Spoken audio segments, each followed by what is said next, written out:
హరే కృష్ణ. విఘ్నాలన్నింటినీ తొలగించి విజయాన్ని సాధించే వినాయకుడు ఎలా ఆవిర్భవించాడో, తల్లి పార్వతీదేవి ప్రేమతో పుట్టిన ఈ బిడ్డ దేవతలందరికన్నా మొదట పూజార్హుడిగా ఎలా నిలిచాడో ఆ దివ్యగాథను వినాయకుడి ఆవిర్భావంలో ఈ రోజు తెలుసుకుందాం. కృతయుగంలో గజాసురుడు అనే రాక్షసుడు ఉండేవాడు. అయితే తను శివుడు భక్తుడు. ఎంతో భక్తి శ్రద్ధలతో శివుడిని కొలిచేవాడు. ఒకరోజు పరమేశ్వరుడి కోసం కఠినమైన తపస్సు చేస్తాడు.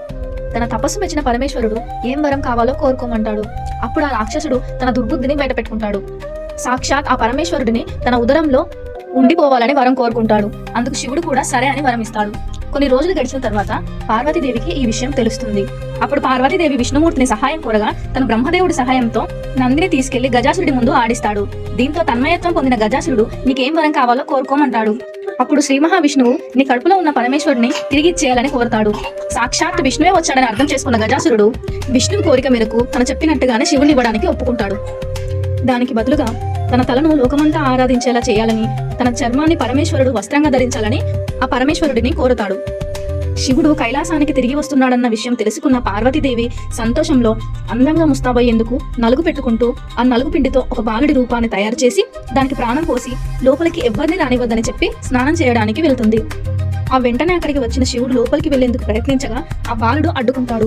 ఎన్నిసార్లు చెప్పినా ఆ బాలుడు శివుడిని అస్సలు లోపలికి అనుమతించాడు. దీంతో ఆగ్రహించిన శివుడు ఆ బాలుడి శిరస్సుని ఖండిస్తాడు. అప్పుడే స్నానం ముగించుకొని వచ్చిన పార్వతీదేవి ఆ దృశ్యాన్ని చూసి ఎంతగానో దుఃఖిస్తుంది. జరిగిందంతా తను గ్రహిస్తుంది. పార్వతీదేవి కోపంతో ఈ సమస్త బ్రహ్మాండాన్ని నాశనం చేస్తానని ప్రతిజ్ఞ చేయబోతుంది. సమస్త దేవతలు తల్లిని శాంతించమని కోరతారు.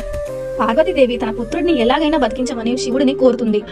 శివుడు తన గణాలను పిలిచి ఉత్తర దిశలో ఉన్న ఏ జంతు తలైనా తీసుకురమ్మని తన గణాలని పంపిస్తాడు. అలా వెతుక్కుంటూ వెళ్లిన వారికి అడవిలో ఒక దగ్గర తూర్పు వైపుగా ముఖం పెట్టుకుని ఒక ఏనుగు తల కనిపిస్తుంది. ఆ ఏనుగు తలను తీసుకొచ్చి పరమేశ్వరుడికి ఇవ్వగా తల లేకుండా పడి ఉన్న బాలుడి శరీరానికి ఆ ఏనుగు తలను అతికించి ప్రాణం పోస్తాడు. వినాయకుడు తిరిగి లేచి తన తల్లిదండ్రులకు నమస్కరించి అందరి దేవతల ఆశీస్సులు పొందుతాడు. ఇకపై ఏ కార్యం కూడా వినాయకుడిని మొదటగా పూజించకుండా సఫలం కాదు. దేవతలందరిలోనూ ప్రథమంగా వినాయకుడిని పూజించబడతారు అని శివుడు వరం ఇస్తాడు. అలా వినాయకుడికి గజముఖం అతికించడం వల్ల గణేశుడికి గజాననుడిగా పేరు వచ్చింది. కొన్ని రోజులు గడిచిపోయిన తర్వాత గణాధిపత్యం ఎవరికి ఇవ్వాలన్న ఆలోచన మొదలయ్యింది. అప్పుడు వినాయకుడు మరియు కుమారస్వామి ఇద్దరు ఆ పోటీకి అర్హులని వారిలో వారే పోటీ పడుతుంటారు. అప్పుడు పార్వతీ పరమేశ్వరులు ముల్లోకాలలోని పుణ్యనదులన్నిటిలో స్నానం చేసి ముందుగా వచ్చిన వారే ఆ పదవిని అధిష్ఠిస్తారని పొందుతారని చెబుతారు. అలా చెప్పగానే వెంటనే కుమారస్వామి తన మయూరం అంటే నెమలి ఎక్కి ప్రయాణం ప్రారంభిస్తాడు. వినాయకుడు మాత్రం తనకు తల్లిదండ్రులలోనే ముల్లోకాలు కనిపిస్తున్నాయని గ్రహించి పార్వతీ పరమేశ్వరుల చుట్టూ 3 ప్రదక్షిణలు చేస్తాడు.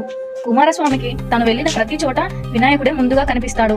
దీంతో తిరిగి వచ్చిన కుమారస్వామి నన్ను క్షమించి అన్నయ్యకే ఆ పదవిని ఇవ్వాలని కోరతాడు. అలా భాద్రపద శుద్ధ చవితి రోజున వినాయకుడు విఘ్నాలు తొలగించే నాయకుడిగా విఘ్నేశ్వరుడిగా మారిపోయాడు.